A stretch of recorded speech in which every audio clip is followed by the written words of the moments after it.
So অন্ডকোষের সমস্যা মানেই পুরুষত্ব শেষ, এটা একটি সম্পূর্ণ ভুল ধারণা বা মিথ। এটা নিয়ে চিন্তিত হওয়ার কোনো কারণ নেই। এখন কথা হচ্ছে পরিবারের ক্ষেত্রে করণীয় বা পার্টনারের কি ক্ষেত্রে করণীয় আছে।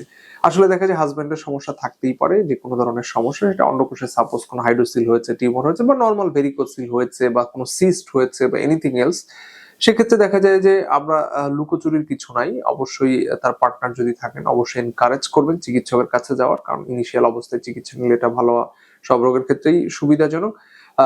এছাড়া দেখা যায় যে আপনার বন্ধু বান্ধব বা যারা আছেন কারো কাছে শেয়ার করলে অবশ্যই এনকারেজ করবেন চিকিৎসকের কাছে যাওয়ার। এছাড়া প্রয়োজন হলে কাউন্সেলিং করবেন, কেউ সংকোচ বোধ করলে তাকে উৎসাহ দিয়ে নিয়ে যাবেন এবং উৎসাহ দিয়ে যাওয়ার চেষ্টা করবেন, এবং কোনো ক্ষেত্রে যদি চিকিৎসার প্রয়োজন হয় চিকিৎসার পরবর্তী সময়গুলো সে যাতে উৎসাহের মধ্যে থাকে, এটি খুবই গুরুত্বপূর্ণ। কারণ মানুষ সংকোচ বোধ থেকে কিন্তু চিকিৎসা অনেক সময় দেখা যায় নিতে দেরি করে, কিংবা অপারেশনের পরে অনেক সময় সেরে উঠতে সময় লাগে। সো আর এক্ষেত্রে যেটা অবশ্যই বলবো, পারিবারিক খোলামেলা আলোচনা, এবং দেখা যায় যে এর ক্ষেত্রে সংকোচের কিছু নাই, এটা যে কোনো স্বাভাবিক রোগ, এটা খোলামেলা আলোচনার মাধ্যমে এটা সমাধান করা সম্ভব।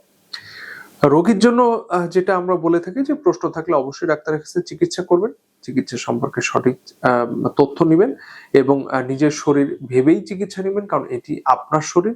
সো অন্য কেউ এখানে হেল্প করবে না, অন্য কেউ আপনার জন্য সারিয়ে তুলবে না। সো আপনার রোগ আপনাকেই বহন করতে হবে। সো অবশ্যই প্রাথমিক অবস্থায় যদি আপনি চিকিৎসাটা নেন, আপনি সর্বোচ্চ ভালো থাকবেন, সুস্থ থাকবেন, এবং এক্ষেত্রে আপনাদের সর্বোচ্চ সেবা দেওয়াটাই সম্ভব। সো ধন্যবাদ সবাইকে, ভালো থাকবেন। আসসালামু আলাইকুম।